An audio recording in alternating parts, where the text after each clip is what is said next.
नमस्कार साथियों, एक बार पुनः संस्कृत ऑनलाइन क्लासेज में आपका स्वागत है। आज के इस वीडियो में हम जिस बिंदु पर चर्चा करेंगे वो हमारा संज्ञा प्रकरण का जो पांचवा ये वीडियो है।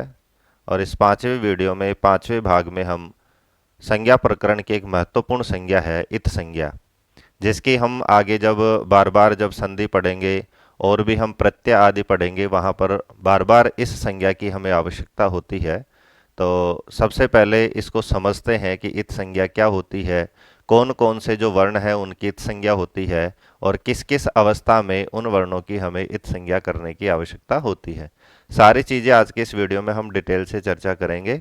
तो सबसे पहले हम देखते हैं आज का जो टॉपिक है उसका नाम है इत संज्ञा। इससे पिछले वीडियो में मैंने इत संज्ञक सूत्रों की संख्या के बारे में आपसे चर्चा करी थी कि हमारे संपूर्ण जो व्याकरण है, पाणिनीय जो व्याकरण है, उसमें हमारे सामने इत संज्ञा के 6 सूत्र वहाँ पर उल्लेखित किए गए हैं। तो पहला जो सूत्र है वो है उपदेशे अजनुनासिक इत।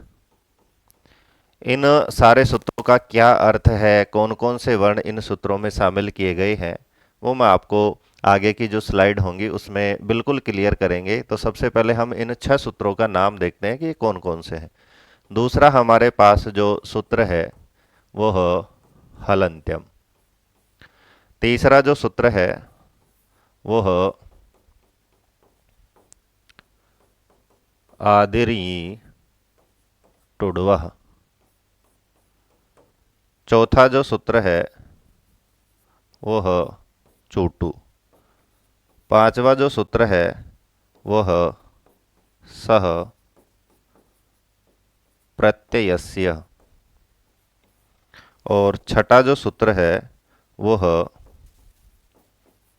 लसक्व तद्धिते।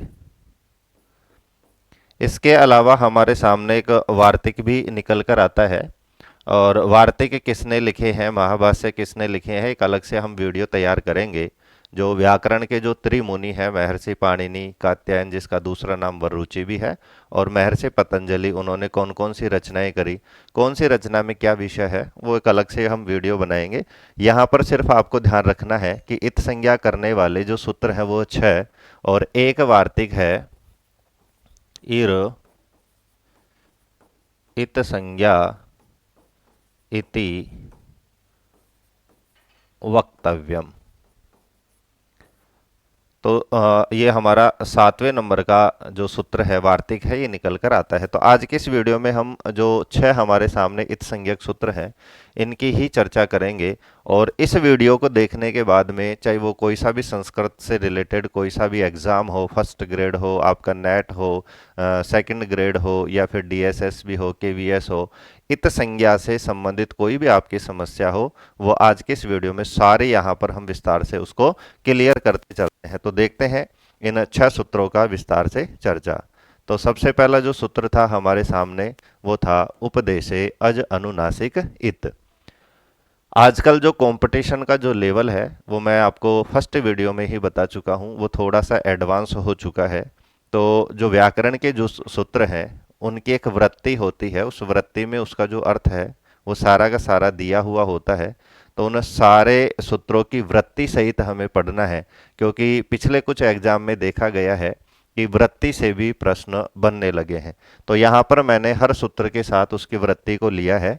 तो पहला जो सूत्र था वो हमारा था उपदेशे अज अनुनासिक इत।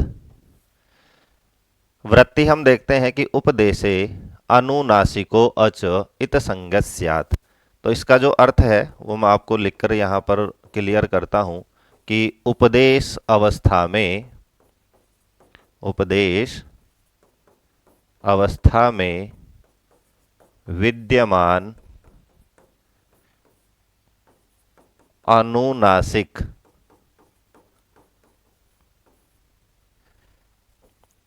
अच की इत संज्ञा होती है।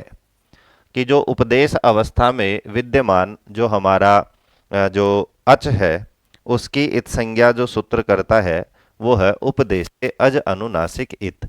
तो यहाँ पर वृत्ति में ही आगे से आगे प्रश्न बनता है और अगला जो प्रश्न है वो यह है कि अनुनासिक जो अच है वो क्या होते हैं, कैसे हम उनको पहचान सकते हैं। तो यहाँ पर आगे लिखा है कि प्रतिज्ञा अनुनासिक्यः पाणिनीयः, कि प्राचीन समय में जब पाणिनि ने जब अष्टाध्यायी लिखी तो उस समय जो अनुनासिक है अन अनुनासिक है दोनों वर्णों का जो कुछ विशेष चिन्ह वहाँ पर दिए गए थे, लेकिन वर्तमान में हमें जो स्वर है उनमें ये पता नहीं चल पाता है कि कौन सा हमारा स्वर है वो अनुनासिक है कौन सा अन अनुनासिक है। तो यहाँ पर वर्तमान में हमें इससे पता चलता है कि प्रतिज्ञा अनुनासिक्यः पाणिनीयः। तो पाणिनीयः का मतलब है कि जो पाणिनि के जो शिष्य थे, पाणिनि परंपरा को जिन्होंने आगे बढ़ाया, उन्होंने प्रतिज्ञा से ही स्वरों को अनुनासिक वहां पर मान लिया। इसका तात्पर्य क्या है? प्रतिज्ञा का अर्थ होता है कि जहां जहां पर स्वर की जो इत संज्ञा की गई, जिन जिन स्वरों की जो इत संज्ञा की गई, उनको प्रतिज्ञा से मान लिया गया कि ये जो स्वर है वो कैसे स्वर है? अनुनासिक।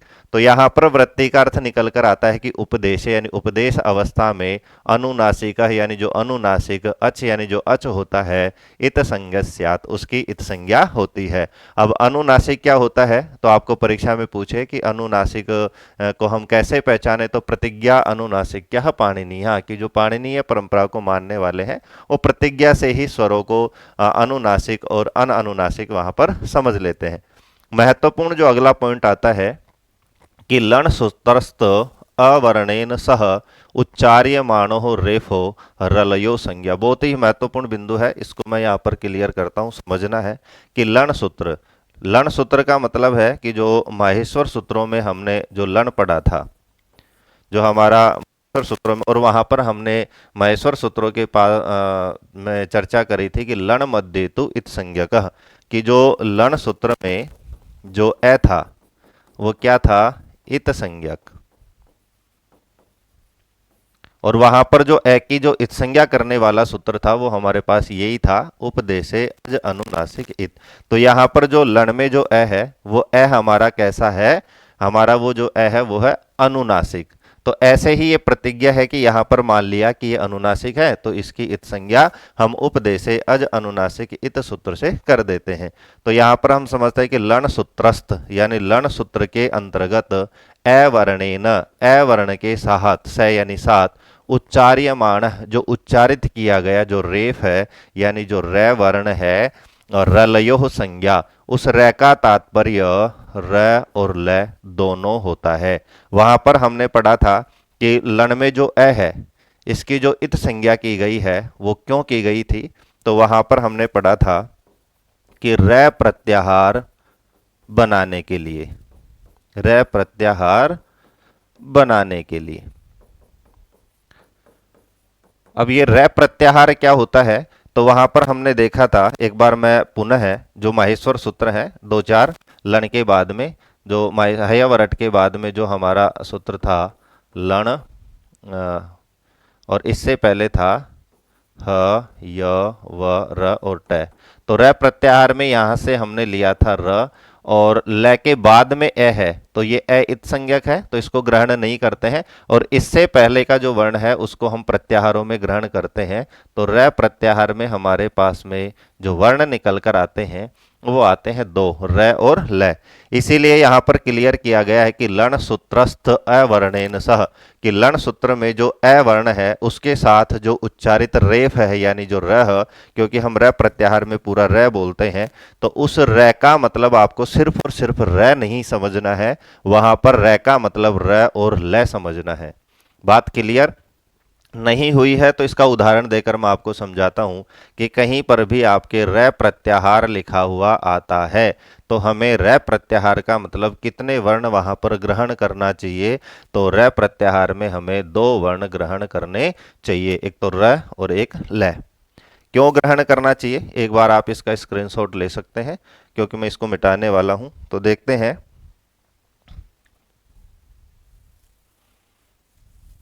तो यहां पर सिर्फ अभी तक हमने देखा कि र प्रत्याहार में र और ल का ग्रहण हमें करना चाहिए, क्योंकि एक सूत्र आता है, उस सूत्र को मैं लिखता हूं उरण रपरह। यहां पर एक शब्द है र परह, यानी र प्रत्याहार बाद में है जिसके, तो उहु अण, यानी ऊ का मतलब है कि री वर्ण के स्थान पर, री वर्ण के स्थान पर जो अण होता है, अण से यहां पर तात्पर्य है अ, ई, उ, ये तीन वर्ण जहां पर होते हैं किसके स्थान पर, री वर्ण के स्थान पर। तो जहां भी री वर्ण के स्थान पर अण होता है वो अण हमेशा र परह, उस अण के साथ हमेशा र पर में लगकर आता है। कहने का तात्पर्य है जैसे कहीं भी हमें री के स्थान पर क्या करना है, अण करना है, वहां पर र साथ में लगकर आता है। इसका एक उदाहरण है कि जैसे हम देखते हैं कि र प्रत्याहार है आदि में जिसके, तो वहां पर हम देखते हैं कि एक उदाहरण है ब्रह्म प्लस ऋषि। जब हम गुण संधि पढ़ेंगे तो ब्रह्म प्लस जो ऋषि एक उदाहरण है, तो ब्रह्म में यहाँ पर हमारे पास है अ और री है, तो अ और री मिलकर के यहाँ पर गुण होता है अ। तो यहाँ पर अण का जब हम अ करते हैं तो साथ में इसके साथ रपर यानी रै पर में हमेशा आता है। तो इस तरह से हमें ब्रह्मरसी करेंगे तो यहाँ पर हमारे पास रै साथ में आकर के हमारे पास जो रूप बनकर आता है वो आता है ब्रह्मरसी। तो इस तरह से यहाँ पर जो रै था उसको हमें ग्रहण करना है। यहाँ पर ये जो रै है वो बाद में आता है। तो दूसरा उदाहरण इसका है तव धन ऋकारः। तो यहाँ पर भी आप देख सकते हैं कि वह में ए है और री में ली है। जब दोनों का हम गुण करते हैं तो यहाँ पर ए के साथ में जो ल है वो भी साथ आता है और हमारे पास रूप बनता है तवलकारः। तो यहाँ पर आप देखते हैं कि तवलकार में हमारे पास में आता है अल और ब्रह्म ऋषि में हमारे पास आता है रै, बल्कि सूत्र में कहा गया था उरण रपरह। तो यहाँ पर सिर्फ इतना समझना है कि उरण रपरह में जो रै परह कहा गया था उस रै का मतलब हमें क्या समझना है, रलयो संज्ञा, कि रै का मतलब रै भी है और लै भी है। तो यहाँ पर प्रश्न बनता है कि रेफः कस्य संज्ञा, कि जो रेफ है वो किसकी संज्ञा है, कौन सा रेफ, कि लण सूत्र में जो अ है उसके साथ उच्चारित जो अ है र है, उस र से तात्पर्य कौन कौन से वर्णों से है। जब मैंने आपको बताया था कि इसके जब हम एमसीक्यू करेंगे, जो हम टेस्ट करेंगे टॉपिक वाइज, वहां पर इनके प्रश्न किस तरह से बनते हैं वो हम क्लियर करेंगे। तो यहाँ पर रेफ का मतलब है र और ल, दो वर्ण यहाँ पर लेना है। दोनों के उदाहरण मैंने यहाँ पर क्लियर किए हैं कि जब हम री के स्थान पर करेंगे तो र साथ में आता है, री के स्थान पर करते हैं तो ल साथ में आते हैं। तो र और ल कौन से प्रत्याहार के अंतर्गत आते हैं, तो ये जो दोनों वर्ण हैं वो हमारे र प्रत्याहार के अंतर्गत आते हैं। तो इस सूत्र में जो जो बातें बताई गई थी वृत्ति में सारी मैंने क्लियर की है कि उपदेशे अनुनासिक इत, कि उपदेश अवस्था में जो अनुनासिक जो अच है, अचः स्वरः, कि जो स्वर है उसकी इत संज्ञा होती है। और अनुनासिक अच को हम कैसे पहचाने, तो प्रतिज्ञा अनुनासिक्यः पाणिनीयः, कि पाणिनीय परंपरा को मानने वाले जो लोग हैं प्रतिज्ञा से ही, यानी ये वर्ण, प्रतिज्ञा का मतलब है कि पूर्व में ही जो निर्धारित जो अच है जिनको अनुनासिक माना गया है उनको हम प्रतिज्ञा से मान लेते हैं। आगे जो था कि लण सूत्र में जो अ वर्ण है जिसकी हमने इत संज्ञा करी है इस सूत्र से, उसके साथ उच्चारित जो र है उस र का मतलब हम क्या समझे, तो उस र का मतलब हमें र और ल दो वर्ण समझने चाहिए। तो मुझे लगता है कि इस सूत्र की वृत्ति में जो जो बातें बताई गई थी वो सारी यहाँ पर आपके क्लियर हो चुकी हैं। तो यहाँ पर हम देखते हैं कि जो उपदेश अवस्था में जो अच है उसकी संज्ञा होती है। तो यहाँ पर सबसे जो प्रसिद्ध जो उदाहरण था वो यही था कि जो लण सूत्र में जो ए की जो हम लण मध्य जो ए इत संज्ञक था उसकी जो इत संज्ञा है वो कौन से सूत्र से करी थी, कि उपदेशे अज अनुनासिक इत से। तो पहला सूत्र था ये हमारा 6 सूत्रों में। अब हम देखते हैं कि जो दूसरा सूत्र है, दूसरा सूत्र है हलंत्यम। यहाँ पर जो वर्ण है वो थोड़े से वो है, उसको मैं लिखकर आपको यहाँ पर क्लियर कर देता हूँ कि हलंत्यम दूसरा सूत्र था हलन्त्यम। पहले ही मैं 6 सूत्रों को इसीलिए मैंने पहले ही लिख दिया था। हलन्त्यम की जो वृत्ति है वो आती है कि उपदेशे अंत्यम, कि उपदेशे अंत्यम हल इत स्यात्। उपदेशे अंत्यम हल इत स्यात्, कि उपदेश अवस्था में अंत्यम यानी जो अंतिम, हल यानी जो व्यंजन है, हल व्यंजन हमने वहां पर पढ़ा था परिभाषा, उसकी इत संज्ञा होती है। अब ये जो उपदेश शब्द है वो आपके पिछले उसमें भी आया था कि उपदेश में जो अच है उसकी इत संज्ञा जो सूत्र कर रहा था वो हमारा कर रहा था उपदेशे अज अनुनासिक इत। तो यहाँ पर मैंने उपदेश को ऊपर वाले सूत्र में इसलिए नहीं बताया कि क्योंकि यहाँ पर आगे लिखा हुआ है कि उपदेशः आद्योच्चारणम। अब हमारे सामने प्रश्न आता है कि उपदेशः किम, कि उपदेश हम किसे कहें, क्योंकि उपदेश पहले भी आ चुका है कि उपदेशे अज अनुनासिक इत। तो यहाँ पर लिखा है उपदेशः आद्योच्चारणम, क्योंकि वही बात यहां पर भी रिपीट की गई है कि उपदेश में जो अंतिम हल है उसकी इत संज्ञा कौन सा सूत्र करेगा, हलंत्यम। अब हमारे पास प्रश्न आता है कि उपदेश क्या होता है, तो उत्तर हमारा है उपदेश आद्योच्चारणम। अब यहां पर फिर हमारे पास नया शब्द आद्योच्चारणम। तो आद्योच्चारण का मतलब होता है कि पाणिनि आदि जो हमारे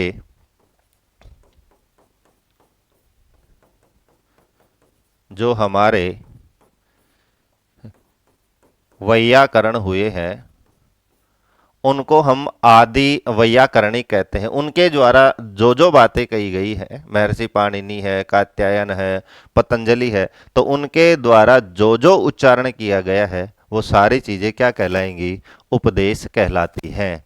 अब जो प्रवृत्ति जो आचार्य हुए हैं वो इसको और सरल करते हैं कि इससे हम क्या समझे कि उन्होंने क्या क्या कहा है। केवल यहाँ पर इतना बताया गया है कि उपदेश आद्य उच्चारणम, तो आदि उच्चारण क्या है, तो उपदेश आदि उच्चारण है। तो यहाँ पर और क्लियर करते हैं तो एक श्लोक हमें याद करना पड़ेगा, और वो श्लोक है धातु सूत्र गणोनादि वाक्य लिंगानुशासनम, वाक्य लिंगानुशासनम आगम प्रत्ययादेशः उपदेशः प्रकीर्तितः।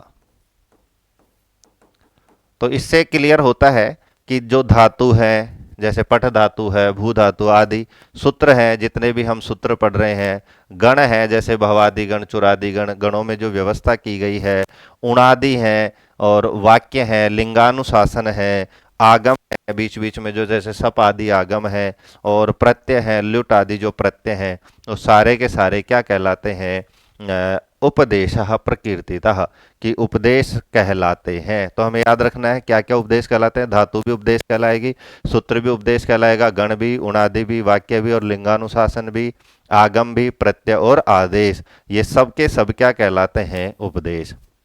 अब इनसे मतलब क्या है, तो इनसे मतलब है कि यदि हमारी कोई धातु है और उस धातु में यदि हमारा अनुनासिक अच है, तो उस अनुनासिक अच की जो इत संज्ञा करेगा वो करेगा उपदेशे अज अनुनासिक इत।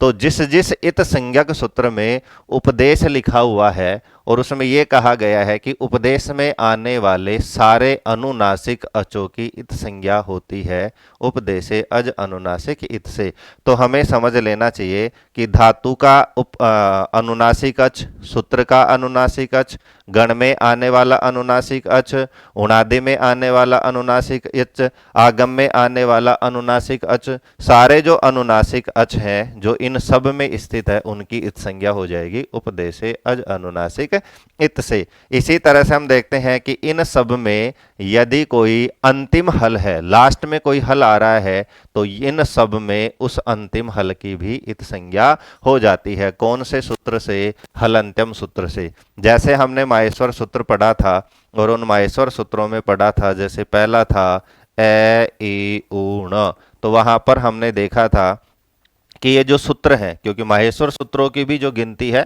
वो व्याकरण के सूत्रों में की जाती है, तो सूत्र के अंतिम हल की इत संज्ञा वहां पर हमने करी थी। ऐसे ही आगे जैसे प्रत्यय हम पढ़ेंगे, जैसे लुट प्रत्यय है, तो लुट प्रत्यय में जो ट है वो क्या है, हल है। सप प्रत्यय है, तो सप प्रत्यय में पै क्या है, अंतिम हल है, इसलिए इन सब की जो इत संज्ञा जो करेगा वो हमारा सूत्र करेगा हलंत्यम। तो यहां तक बात क्लियर कि उपदेश अवस्था में अंत्यम यानी अंतिम, हल यानी जो हल है उसकी इत संज्ञा हो जाएगी। तो उपदेश क्या है, तो इन सब के अंत में यदि हमारा अंतिम जो हल है उसकी हमें इत संज्ञा करनी होती है। उपदेश क्या है, तो प्रश्न बनता है उपदेशा किम, तो उपदेश आद्योच्चारणम, कि आदि जो ऋषि मुनि हुए हैं उनके द्वारा जो जो कहा गया है वो सारे के सारे उपदेश हैं। और यहाँ पर इस श्लोक से क्लियर भी किया है कि किन किन चीजों को उपदेश कहा गया है। आगे हम देखते हैं वृत्ति में कि सूत्रेषु अदृष्टम पदम, इसका मैं पदच्छेद करूं तो सूत्रेषु अदृष्टम पदम, कि जो अदृष्ट जो पद है, सूत्रों में जो दिखाई नहीं देने वाला जो पद है, सूत्रांतराद अनुवर्तनीयम सर्वत्र। बहुत महत्वपूर्ण लाइन है कि सूत्र में अदृष्टम नहीं दिखाई देने वाला जो पद है वो सूत्रांतराद यानी अन्य सूत्र से अनुवर्तनीय यानी ग्रहण कर लेना चाहिए, ग्रहण कर लेना चाहिए। व्याकरण को करने के लिए महर्षि पाणिनि ने बहुत अच्छी व्यवस्था बनाई है ताकि हमारा जो सूत्र है वो बड़ा ना होकर के छोटा से छोटा हो सके। इसीलिए ये लाइन लिखी है कि सूत्रेषु अदृष्टम पदम सूत्रांतराद अनुवर्तनीयम सर्वत्र, कि किसी सूत्र में कोई पद यदि दिखाई नहीं दे रहा है तो उस पद को अन्य सूत्र से हमें ग्रहण कर लेना चाहिए। इस बात को हम समझते हैं कि इस सूत्र में हमारे पास सूत्र था हलंत्यम, इसका हम पदच्छेद करते हैं तो केवल हमारे पास दो ही शब्द हैं, एक शब्द है हल और एक शब्द है अंत्यम। और जब हम वृत्ति पढ़ते हैं और इसका अर्थ पढ़ते हैं तो वहां पर पढ़ते हैं कि हल कैसा होना चाहिए, कि उपदेश का होना चाहिए और उपदेश का अंतिम हल होना चाहिए। तो यहाँ पर जो उपदेश जो शब्द लिया है वो कहाँ से लिया है, उसी बात को यहाँ पर क्लियर किया है कि इससे पहले हमने जो सूत्र पढ़ा था उपदेशे अज अनुनासिक इत, तो वहाँ पर उपदेश जो शब्द था उसको हम इस सूत्र में ग्रहण कर लेते हैं और वृत्ति में लिख देते हैं कि उपदेश में अंतिम जो हल है उसकी इत संज्ञा होती है। यहाँ पर इत भी नहीं लिखा हुआ है सूत्र में, हम देखते हैं कि केवल लिखा हुआ हल अंत्यम। तो यहां पर इत भी हम कहां से लेते हैं, तो उपदेशे अज अनुनासिक इत, तो दो पद यहां पर हमारे पास नहीं थे, एक उपदेश पद नहीं था एक इत पद नहीं था, दोनों पद हम कहां से लेते हैं, सूत्रांतराद अन्य सूत्र से। और वो जो अन्य सूत्र है वो कौन सा है, उपदेशे अज अनुनासिक इत। तो इस तरह से हम देखते हैं कि उपदेश अवस्था में जो अंतिम हल है उसकी इत संज्ञा कौन करेगा, हलंत्यम। और यहाँ पर मैंने उदाहरण भी बताए, माहेश्वर सूत्रों के अंतिम वर्ण की जो इत संज्ञा करेगा हलंत्यम करेगा, सप आदि जो प्रत्यय हैं उनमें जो पै है उसकी इत संज्ञा हलंत्यम करेगा, लुट आदि जो प्रत्यय है इसमें जो अंतिम ट है इसकी इत संज्ञा कौन करेगा, हलंत्यम। आगे चलते हैं कि हमारे पास जो तीसरा जो इत संज्ञक सूत्र था वह आदिरी टुडवह। अब यहाँ पर हम देखते हैं इनके जो अलग अलग डिवाइडेशन है वो भी हम करेंगे लास्ट में, कि आदरीय टुडवह, इसकी हम वृत्ति देखते हैं कि उपदेशे धातो हो। बहुत ही महत्वपूर्ण बात यहाँ पर लिख दी, नहीं तो यहाँ पर गड़बड़ हो जाती। उपदेश सिर्फ कहता तो यहाँ पर हम जो इत संज्ञा है वो सारे में कर देते, सूत्र में भी कर देते, गण में भी कर देते, उणादि में भी कर देते, आगम में भी कर देते, आदेश में भी, लेकिन यहाँ पर स्पष्ट कर दिया वृत्ति में धातो हो। आद्य यानी प्रारंभिक, एते यानी ये जो वर्ण है कौन कौन से, इतः स्यु, ये सारे इत संज्ञक होते हैं। तो धातु के आदि में क्या क्या हो, कि धातु के प्रारंभिक यानी शुरुआती क्या क्या, ये शब्द आ जाए, टू यानी टू शब्द आ जाए, और डवह, डवह का मतलब यहां पर है डू, डू शब्द आ जाए। डवह क्यों लिखा है, तो गुरु शब्द है गुरु गुरु गुरुवः, तो बहुवचन में गुरुवः होता है। तो यहाँ पर हमारे पास तीन वर्ण है ये टू डू। तो जब हम देखते हैं ह्रस्व उकारांत शब्दों का बहुवचन, जब इनका हम समाहार करेंगे और एक साथ जब बहुवचन बनाते हैं तो डवः, गुरु की तरह गुरुवः। तो इस तरह से यहाँ पर हम इसका अर्थ करते हैं। तो धातु के आदि ये वर्ण का, टू वर्ण का और डू वर्ण की जो इत संज्ञा करने वाला जो सूत्र है वो हमारे पास है आदरीय टुडवः। तो इस सूत्र में जो महत्वपूर्ण बात याद रखनी है वो ये याद रखनी है कि ये जो सूत्र है वो तीन वर्णों की इत संज्ञा करता है, ये टू और डू। और ये जो तीन वर्ण हैं वो किसके प्रारंभ में होने चाहिए? सिर्फ धातु के, उपदेश के नहीं। उपदेश से तो फिर हमें सब चीज ग्रहण करनी होती है, केवल और केवल धातु में। अब ये इनकी जो प्रसिद्ध प्रसिद्ध धातुएं हैं, जैसे एक धातु है ये भी धातु है, हम पढ़ते हैं भी, लेकिन वहां पर भी इसीलिए पढ़ते हैं क्योंकि ये जो है वो इसकी इत संज्ञा हो जाती है। और इत संज्ञा होने के बाद में हम आगे संज्ञा प्रकरण में पढ़ेंगे एक लोप संज्ञा होती है, अदर्शनम लोपः और तस्य लोपः, दो सूत्र हैं वो आगे हम पढ़ेंगे। तो यहाँ पर सिर्फ इतना बताता हूँ कि जिसकी भी इत संज्ञा हो जाती है व्याकरण शास्त्र में उसका हम लोप कर देते हैं, इसीलिए हमें हर जगह केवल भी दिखाई देता है। पूर्ण धातु की बात करें तो ये भी धातु है। अब आप देख सकते हैं कि ये भी धातु के आद्यः यानी शुरुआत में एते है इन वर्ण है, तो यहाँ पर ये वर्ण है, इसकी जो इत संज्ञा करने वाला सूत्र है वो है आदरी टुडवः। आगे हम देखते हैं एक धातु होती है टुनदि धातु। यहाँ पर हम देखते हैं हमें नद धातु दिखाई देती है हर जगह। तो टुनदि में जो ई है उसकी इत संज्ञा हो जाती है उपदेश अज अनुनासिक इत। और टू, यहाँ पर हम देखते हैं कि टू वर्ण धातु के प्रारंभ में है, इसलिए इसकी इत संज्ञा हो जाती है आदरीय टुडवः। तस्य लोपः इति सूत्रेण, इस सूत्र से दोनों का लोप होने के बाद में हमारे पास जो धातु का रूप निकल कर आता है वो आता है नद।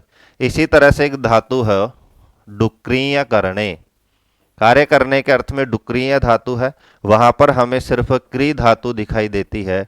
क्यों? क्योंकि यह जो है वो अंतिम हल है, इसलिए हलंत्यम सूत्र से इसकी इत संज्ञा हो जाती है। और डू धातु के आदि में है, इसलिए आदरीय टुडवः सूत्र से इनकी इत संज्ञा हो जाती है। और तस्य लोप से इसका लोप होने पर हमारे पास जो धातु बचती है वो हमारे पास क्री धातु बचती है। तो वापस हम देखते हैं कि उपदेश धातु यानी धातु में आद्य यानी प्रारंभिक, एते यानी ये टू डू, इन तीन वर्णों की इत संज्ञा हो जाती है। तीनों के उदाहरण मैंने यहाँ पर आपको बताए हैं। आगे चलते हैं, अगला जो हमारा सूत्र है इत संज्ञा करने वाला वो है चूटू। तो यहां पर हम देखते हैं कि ये सूत्र जो है इसकी वृत्ति है कि प्रत्यादौ, कि प्रत्य आदौ, आद्यौ, प्रत्य आद्यौ चूटू इतौ इस्तः, कि प्रत्यय के आदि में। यहां पर भी बात क्लियर करी है ताकि हम उपदेश ना समझ जाएं, हर जगह इनकी संज्ञा ना कर दें। तो केवल और केवल कहां पर होने चाहिए कि प्रत्यय आदौ, प्रत्यय के और बीच में भी नहीं होने चाहिए, अंत में भी नहीं होने चाहिए। प्रत्यय के शुरू में क्या क्या? चू। तो यहाँ पर जब हम माहेश्वर सूत्र पढ़े थे तो वहां पर मैंने बताया था कु चू टू तू पू एते उदिता। कु का मतलब होता था कै वर्ग, चू का मतलब होता था च वर्ग, टू का मतलब होता था ट वर्ग, तू का मतलब होता था त वर्ग और पू का मतलब होता था पै वर्ग। तो यहाँ पर चूटू का अर्थ है च वर्ग और टू का मतलब है ट वर्ग। तो इस तरह से इन दो वर्गों के कोई सा भी वर्ण आ रहा हो, च छ ज झ य, और ट वर्ग का कोई सा भी वर्ण आ रहा हो, लेकिन कहाँ आ रहा हो? शुरू में आ रहा हो, तो वहां पर इन वर्णों की जो इत संज्ञा जो सूत्र करता है वो हमारे पास सूत्र करता है चूटू। जैसे इसके उदाहरण हम देखते हैं, क्योंकि कोई भी बात हम क्लियर करते हैं तो उदाहरण से हमारे पास क्लियर होती है। तो हमारे पास जो सुप जो 21 जो प्रत्यय है सु औ जस अम आउट सस, तो द्वितीय बहुवचन में हमारे पास एक प्रत्यय आता है जस प्रत्यय, सु औ जस प्रथमा विभक्ति बहुवचन में। तो वहां पर जो जस है, यहाँ पर आप देख सकते हैं कि जस के जो प्रारंभ में है, जस एक प्रत्यय भी है, कंडीशन पूरी होनी चाहिए सूत्र के अनुसार, क्योंकि ये सूत्र कहता है प्रत्यय होना चाहिए, आद्य यानी प्रारंभ होना चाहिए, तो प्रत्यय भी है, प्रारंभ में जह, दोनों कंडीशन यहां पर मिल जाती है तो इसकी इत संज्ञा सूत्र करेगा चूटू, और जिसकी इत संज्ञा हो जाती है उसका लोप हो जाता है, तो हमारे पास जो शेष वर्ण बचते हैं वो बचते हैं अस। अब यहाँ पर आप देखते हैं कि यहाँ पर एक स आ रहा है और स हल भी है और उपदेश भी है, क्योंकि जो प्रत्यय है वो उपदेशों में उनकी गिनती होती है, और हमने अभी पढ़ा है कि उपदेश अवस्था में अंतिम हल की जो इत संज्ञा है वो हलंत्यम सूत्र करता है। तो यहाँ पर आपके पास में कंफ्यूज है कि यहाँ पर स की इत संज्ञा क्यों नहीं हुई है, तो उसकी चर्चा मैं लास्ट में करूँगा, क्योंकि एक साथ सारे वहाँ पर आएंगे कि इनके बावजूद भी हमें किन किन वर्णों की इत संज्ञा नहीं करनी है। तो यहाँ पर सिर्फ आपको इतना समझना है कि जो चूटू जो सूत्र है, चू यानी च वर्ग, टू यानी ट वर्ग, दोनों वर्गों में आने वाले जो वर्ण हैं वो कहाँ होने चाहिए, प्रत्यय के प्रारंभ में होने चाहिए, तो उनकी इत संज्ञा जो सूत्र करेगा वो करेगा चूटू।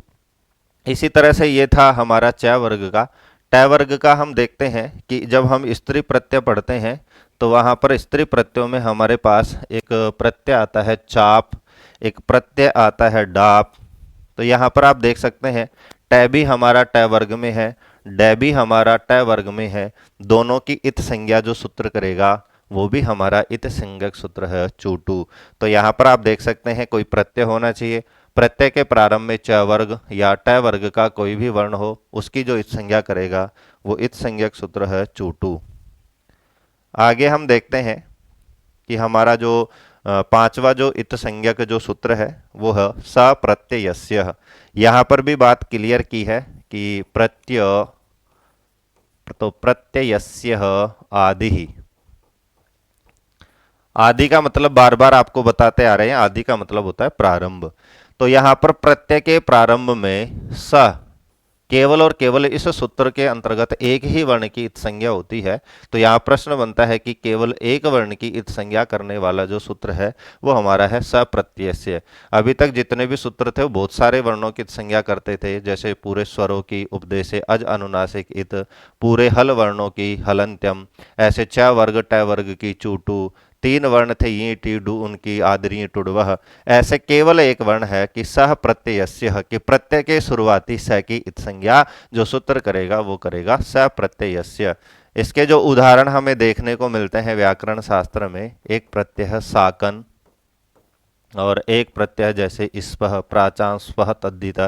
तो इस तरह से इन दोनों ही जो प्रत्यय हैं, और भी बहुत सारे प्रत्यय हैं लेकिन उदाहरण के रूप में यहाँ पर हम बताते चल रहे हैं। तो साकन में प्रारंभ में सह और स्व में भी प्रारंभ में शह, तो इन दोनों ही प्रत्ययों में इस सूत्र के द्वारा इत संज्ञा हो जाती है। तो यहाँ पर हमारे पास फ बचता है और यहाँ पर हमारे पास ये बचता है। अगला हम सूत्र देखते हैं,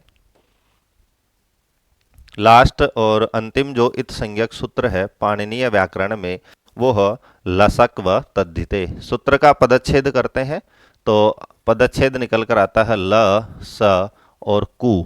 तो पहले ही बता चुके हैं कि वर्ग के पहले अक्षर में यदि ह्रस्व उ की मात्रा आपको दिखती है तो उसका तात्पर्य हमें समझना है पूरा वर्ग। तो यहाँ पर देखते हैं कि तद्धित वर्ज प्रत्यय आदा लस का वर्ग इतः स्यु, कि प्रत्यय के आदि में होने चाहिए। यानी ये जो वर्ण है कौन कौन से, एक तो ल, एक तालव्य श और कु का मतलब क ख ग घ ग। इन पांच वर्णों की और ल और श इन दो वर्णों की जो इत संज्ञा करेगा वो हमारे पास सूत्र है लसक व तद्धिते। लेकिन ये सातों वर्ण कहाँ होने चाहिए, प्रत्यय के आदि में होने चाहिए। एक बात यहाँ पर स्पेशल लिखी गई है कि प्रत्यय के आदि में तो होना चाहिए लेकिन वो प्रत्यय तद्धित नहीं होना चाहिए, कि तद्धित प्रत्यय से संबंधित ये सात वर्ण नहीं होने चाहिए। यदि ये तद्धित में सात वर्ण है तो वहां पर हमें इत संज्ञा नहीं करनी है। तो हर सूत्र में कुछ ना कुछ स्पेशल चीजें हैं। तो तद्धित वर्ज प्रत्ययाद्य ल स क वर्ग इत्यस्यु, कि ल स और क वर्ग की इत संज्ञा होगी यदि ये प्रत्यय के प्रारंभ में है लेकिन वो तद्धित नहीं होने चाहिए। इति ससह, तो ये यहाँ पर उदाहरण भी इसने दिया है। उदाहरण हम एक बार फिर देख लेते हैं। अलग अलग वर्णों के उदाहरण, जैसे हमारे पास एक प्रत्यय है ल्युट। तो ल्युट प्रत्यय में आप देखते हैं कि प्रारंभ में कंडीशन वही, जैसे प्रत्यय भी है और आदि यानी प्रारंभ में भी है, तो इस ल वर्ण की जो इत संज्ञा करेगा वो हमारे पास सूत्र है लसक व तद्धिते। ऐसे ही वृत्ति में लिखा है, जैसे हमने सु और जस प्रथमा विभक्ति बहुवचन में जो जस था चोटू सूत्र से संज्ञा करी थी, वैसे द्वितीय विभक्ति का बहुवचन में हमारे पास प्रत्यय आता है सु और जस अम औट सस। तो यहाँ पर जो सस है, यहाँ पर आप देख सकते हैं कि सस प्रत्यय में ये प्रत्यय है, कंडीशन पूरी होती है, और प्रत्यय के प्रारंभ में सह, तो इसकी इत संज्ञा भी जो सूत्र करेगा वो करेगा लसक व तद्धिते। तो ल का उदाहरण मैंने लुट बताया, स का उदाहरण यहाँ पर सस बताया। इसी तरह से जैसे क हमारे सामने है, तो एक प्रत्यय होते हैं निष्ठा प्रत्यय त और तवतु। तो तय और तवतु प्रत्यय में आप देख सकते हैं कि ये तद्धित प्रत्यय भी नहीं है, ये भी तद्धित नहीं था, ये भी तद्धित नहीं था, इसलिए अतद्धित जो प्रत्यय है तो यहाँ पर क वर्ग की हम इत संज्ञा कर देते हैं। ऐसे ही हमारे पास एक प्रत्यय आता है खच प्रत्यय। तो खच प्रत्यय में ख की इत संज्ञा जो सूत्र करेगा वो करेगा लसक व तद्धिते। ऐसे ही हमारे पास एक प्रत्यय आता गस्नु, तो यहाँ पर ग की जो इत संज्ञा करेगा वो करेगा लसक व तद्धिते। ऐसे ही हमारे पास एक प्रत्यय आता है घुरच। तो घुरच प्रत्यय में भी आप देख सकते हैं घ है, वो भी क वर्ग के अंतर्गत आता है। तो घुरच प्रत्यय का जो घ है उसकी जो इत संज्ञा करेगा वो करेगा लसक व तद्धिते। ऐसे ही हमारे पास सुप प्रत्ययों में पंचमी विभक्ति एक वचन में प्रत्यय आता ngसी। तो यहाँ पर जो ग क वर्ग का जो पंचम वर्ण है इसकी जो इत संज्ञा करेगा वो भी हमारे पास करेगा लसक व तद्धिते। तो इस तरह से हर जो 6 सूत्र थे, कौन कौन से वर्ण की इत संज्ञा करेगा, कहाँ कहाँ वो इत संज्ञा करता है, सारी चीज़ें आज के इस वीडियो में मैंने आपसे क्लियर करी है। सबके यहाँ पर मैंने उदाहरण भी आपको बताए हैं। तो एक एक उदाहरण बताया है, लेकिन इससे आपको हर जगह इस नियम को लागू करते हुए आपको ग्रहण करना है। स्पेशल जो चीज़ याद रखनी है वो आपको याद रखना है कि कौन सी स्थिति में कौन से वर्ण की संज्ञा कौन सा सूत्र करता है। इसी के साथ मैंने आपको बताया था कि ये जो पाणिनीय जो सूत्र है इनके अलावा एक वार्तिक भी है जो कात्यायन ने लिखा है जो इत संज्ञा करता है। और वो जो वार्तिक था वो वहाँ पर मैंने शुरुआत में आपको लिखकर भी बताया था कि इर इत संज्ञा इति वक्तव्या, इर इत संज्ञा वक्तव्या। तो जो धातु के आदि में यदि कहीं पर इर है, लास्ट में है, तो उस इर की भी इत संज्ञा हो जाती है। और ये वार्तिक है, तो एक धातु आती है चुतिर धातु है, तो चुतिर धातु में यहाँ पर इर लास्ट में दिख रहा है, तो इस पूरे इर की जो इत संज्ञा करेगा वो करेगा इर इत संज्ञा इति वक्तव्यः। कि इर जो समूह है जिसमें 2 वर्ण आते हैं ई और र, इस पूरे की जो इत संज्ञा करेगा वो कौन सा वार्तिक करेगा, इर इत संज्ञा इति वक्तव्य। इसके साथ मैंने आपको बताया था कि अभी हमारे पास प्रत्यय निकल कर आए थे, एक प्रत्यय आया था सु और जस। तो यहाँ पर मैंने आपको बताया था कि जस प्रत्यय में स है, प्रत्यय भी है यानी उपदेश है, अंत में भी है यानी अंतिम भी है, हल है यानी हल भी है। तो इसकी हलंत्यम से हमें इत संज्ञा क्यों प्राप्त नहीं हुई, तो इसका एक निषेधात्मक सूत्र है, बहुत ही महत्वपूर्ण सूत्र है। इसको आपको याद रखना है कि न विभक्तौ तुस्मः, कि न विभक्तौ तुस्मा, कि विभक्तौ न, यदि विभक्ति है, विभक्ति का तात्पर्य यहाँ पर सुप और तिंग। सुप से तात्पर्य शब्द रूप है, जैसे सु औजा सम और षष्टाभ्याम विस आदि जो 21 प्रत्यय है। तिंग का मतलब 18 प्रत्यय, तिप्तस जी शिप्तस्थ आदि। तो यदि हमारा शब्द रूप और धातु रूप के अंतर्गत यदि तू, तो तू का मतलब वापस समझ जाइए, त है, वर्ग का प्रारंभिक अक्षर है, ह्रस्व उ की मात्रा है, तो तू का मतलब है त वर्ग। स का मतलब है दंत सकार और मैं का मतलब है मैं। तो इन 7 वर्णों की इत संज्ञा नहीं होगी। कब नहीं होगी? विभक्तौ, यदि ये विभक्ति के अंतर्गत आ रहे हैं तो विभक्ति के अंतर्गत यदि ये 7 वर्ण आ रहे हैं तो हम इनकी इत संज्ञा नहीं कर सकते। कौन से सूत्र से? हलंत्यम से। इसका सबसे जो प्रसिद्ध उदाहरण बताया था वो था जस। यहाँ पर आप देख सकते हैं सह, तो न विभक्तौ तुष्मा, कि यदि विभक्ति के अंत में स है तो उसकी हम इत संज्ञा नहीं कर सकते। इसी तरह से हमारे पास तृतीया, चतुर्थी और पंचमी द्विवचन में एक प्रत्यय आता है भ्याम। तो यहाँ भ्याम प्रत्यय में आप देख सकते हैं ये प्रत्यय भी है और मैं इसके अंत में भी है और मैं हल भी है, तो इसकी इत संज्ञा हमें प्राप्त थी हलंत्यम सूत्र से, लेकिन इसका निषेध कर देता है न विभक्तौ तुष्मा, कि विभक्ति के अंतर्गत यदि मैं है तो उसकी हम इत संज्ञा नहीं कर सकते। इसी तरह से तय वर्ग यदि है, पंचमी में आप देखते हैं जैसे आत है तो रामात बनता है। इस तरह से आदि जो वर्ण है इनकी हम इत संज्ञा नहीं कर सकते, क्योंकि हमारे पास एक निषेध करने वाला सूत्र है न विभक्तौ तुष्मा, कि यदि विभक्ति में यदि तवर्ग है, स है, मैं है, उसकी हमें इत संज्ञा नहीं करनी है। तो यहाँ पर जो डाउट था वो भी मैंने आपको यहाँ पर क्लियर कर दिया है। अब हम देखते हैं एक बार पुनः इसका रिवीजन देखते हैं कि कौन कौन से जो वर्ण है वो कहाँ कहाँ पर इत संज्ञा करते हैं। तो आपको पूरा सा हम एक बार शॉर्ट में यहाँ पर क्लियर कर देते हैं।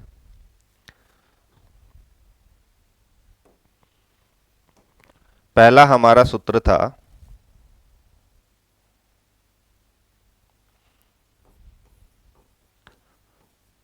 उपदेशे अजनुनासिक इत, कि ये जो सूत्र है वो सारे स्वरों की इत संज्ञा करेगा। सारे का मतलब है उपदेश, यानी हर जगह ये करता है। दूसरा हम देखते हैं हलंत्यम। हलंत्यम जो सूत्र है वो भी हर जगह उपदेश अवस्था में जो अंतिम है इसकी इत संज्ञा करेगा। केवल कहाँ नहीं करेगा? न विभक्तौ तुष्मा,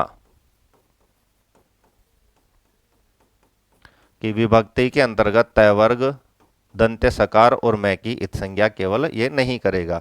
उसके बाद में हमने देखा आदिर ईंट उड़वह।